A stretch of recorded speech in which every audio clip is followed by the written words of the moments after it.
Previously on The Journal of Rick, the Three Perils. Marlo and his friends traveled to the island of Zinniland to escape the wrath of the Dark Lord Bulbo. They meet the Animal King and eventually arrive at the Hall of the Pirates, who, after some arguments, agree to help them in their war. Meanwhile, Ron is leading an army of Merpeople against the King of the Seamonsters. And now the final part of the book that I wrote when I was a kid.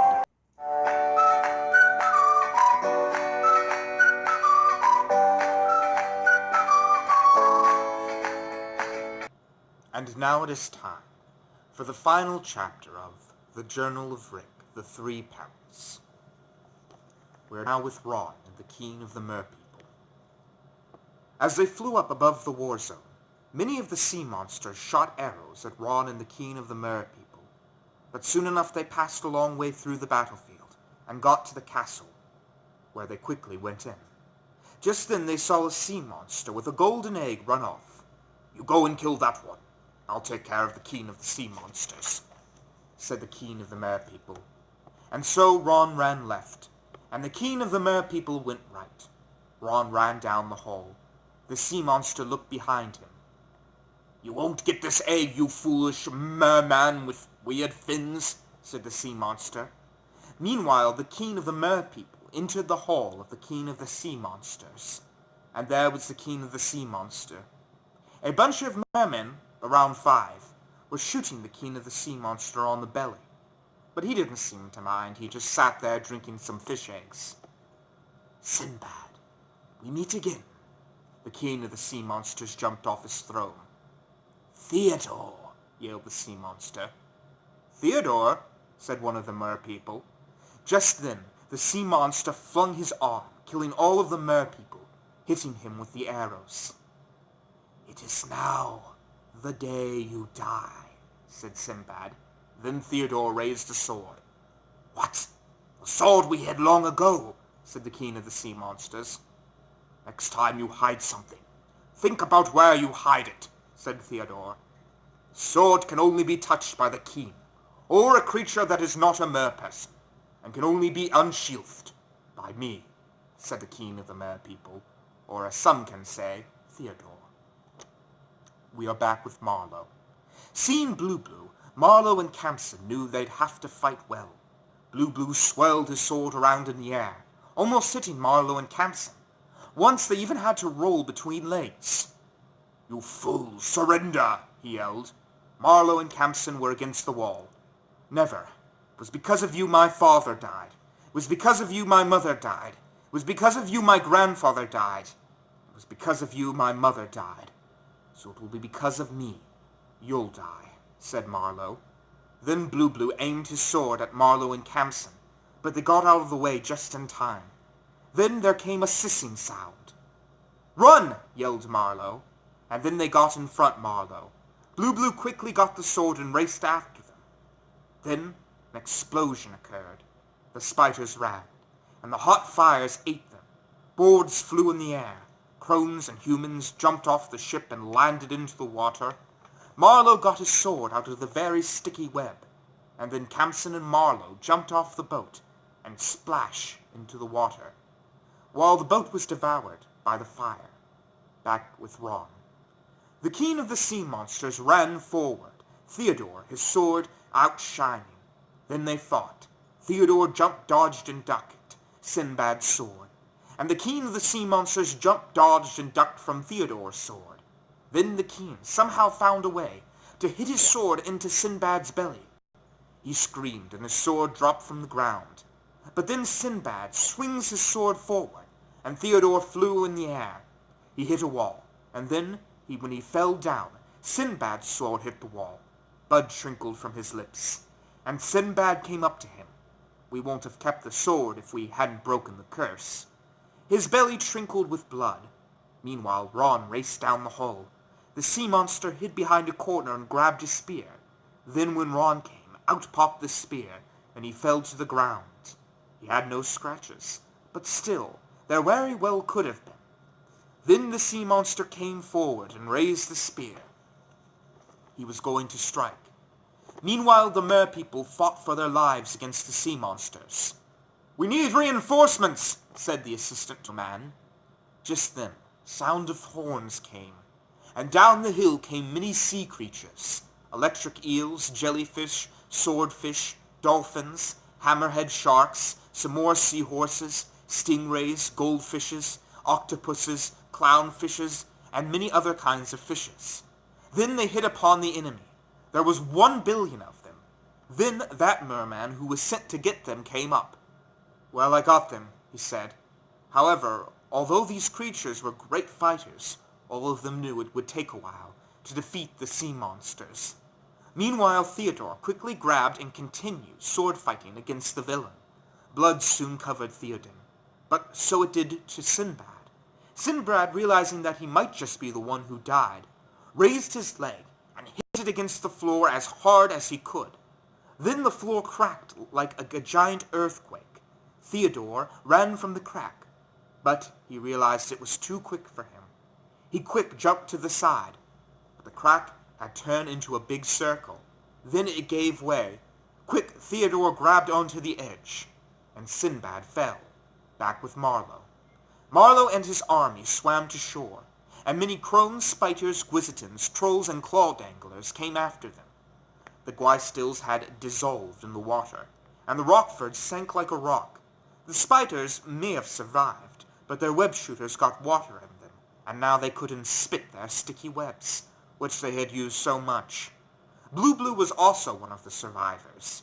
He was indeed mad at Marlo, for he hadn't wanted to use the bombs just then, but he knew there were many, for he had 2 other boats. Marlo and the others quickly got on shore, but so did Blue and the others. The crones from the other 2 boats had defeated their enemies and joined Blue's force.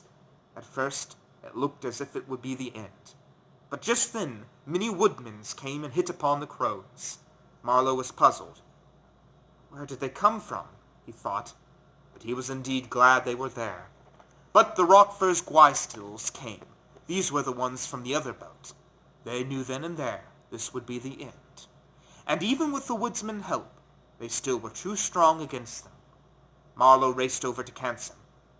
"Get everybody you can for a huddle behind the rocks," said Marlo. "Yes, sir," said Camson.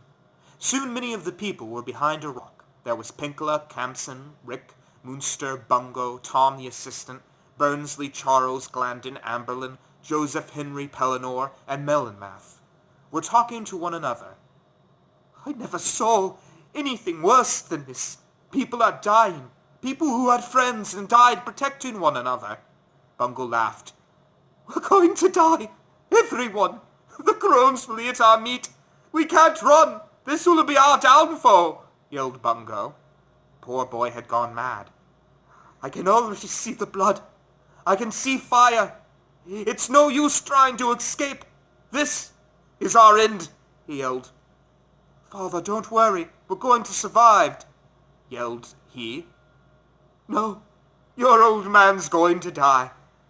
"There's no escaping the blood," yelled Bungo. He laughed. Then he cried. "I look at those creatures that we kill, and I can see they had a life too. Sure, they didn't have a family or friends, but it lived," said Bungo. Marlo spoke. "War does much to a man, none of which is good," said Marlo. "But we must learn to stick together," he said. "But first off, tell me, Tom, how did you guys find us?" asked Marlo. Tom quickly told the whole tale. Just then, Munster looked at the rocks. It wasn't a very big one. "Oh my gosh, look," he said, for on it was writing. Here is what it said. "Here lies Joseph Arnold Jackson, a bold man who died saving his mountain of magic. May he rest in peace. R.I.P. Rest in peace. Birth, blank. Death, blank." "I don't remember there being a gravestone here," said Pellinor. Back to Ron. Quickly the king climbed up and looked down at the sea monster. But just then, Sinbad got up and laughed. "You think a little foal would kill me?" laughed Sinbad. He took off his belt.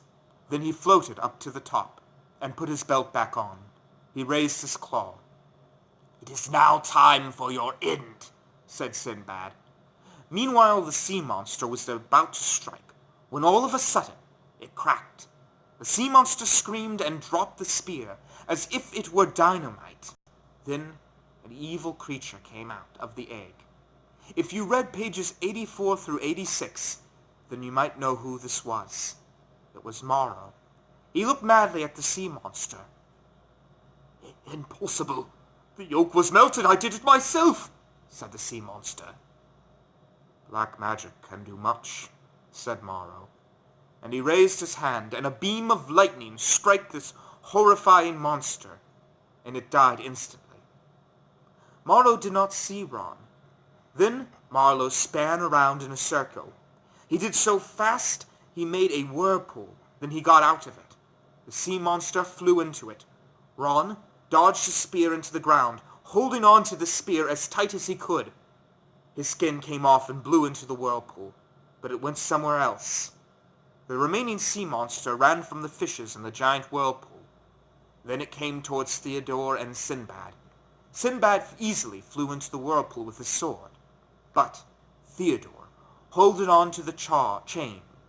You could Sinbad, "I'll be back!" And then the whirlpool went off, till it was too far to be seen. "We have won!" yelled Ron, looking out the window at the Merpeople and the fishes. And that's how the Merpeople won the war against the sea monster.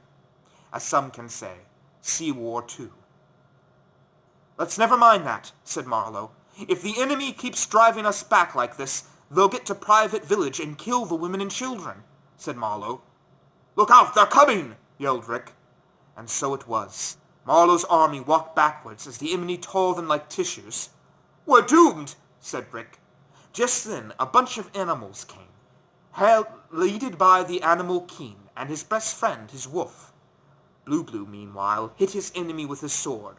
All he had to do was touch them with it, and they died. Moonster came at him. He hit his sword against Blue, but Blue used his sword to swing at Moonster. Then he touched him. "No!" screamed Marlo. But just then, Moonster's eyes turned yellow. His square teeth morphed into spikes. Then his hair grew, and soon his face was very hairy. Then his fingers spiked, and so did his toes. Then horns grew on the top of Moonster's head. Then his claws, teeth, and horns turned yellow. Marlo was confused. He had heard tales that whoever touched Blue's sword would die, but they never spoke anything about metamorphosis, and not everyone who had gotten touched by the blade. In fact, all that had died. But there was no time for asking questions, because Blue was coming straight at him. Then they hit sword fighting for their life. But then, while walking backwards to avoid the blade, he slipped, and his back fell upon the rock. Blue raised his sword up. Just then his powers went out of his pocket, and as strange as it may seem, went into the rock. Blue's sword came down upon Marlo. Then he rolled off. Then Blue's sword hit the rock. Suddenly dark clouds filled the air. Then an air came up and sucked up Blue, who went flying into the sky, and was struck by lightning. And I'm afraid to say that is the end of the story. There are a few more pages left, but they were lost. But anyways, that's practically actually all that happens. There's only 2 other pages after that one, and it just said that Marlo and his friends all were able to destroy the crones and the Gwizitins that were left, and Blue was defeated, so it was actually a happily ever after. Eventually Ron would come back and meet with Marlo, and he would tell them all the stories, and they would live in their castle. And the sad thing to say is that isn't even really the end of the story. That was only part 1. There's actually a part 2 to this, and that's just of the 3 perils. And then there's a second part to that, which is the Northern Wars. This is a very long book, and I'm not going to read it all to you. So we'll just say that it ends there with a happily ever after. I hope you all have enjoyed this series. It was a lot of fun for me to tell, a lot of fun going back and revisiting these old memories. And I had a lot of good memories from them, including crackers. I'll always remember crackers. See you all later. The end.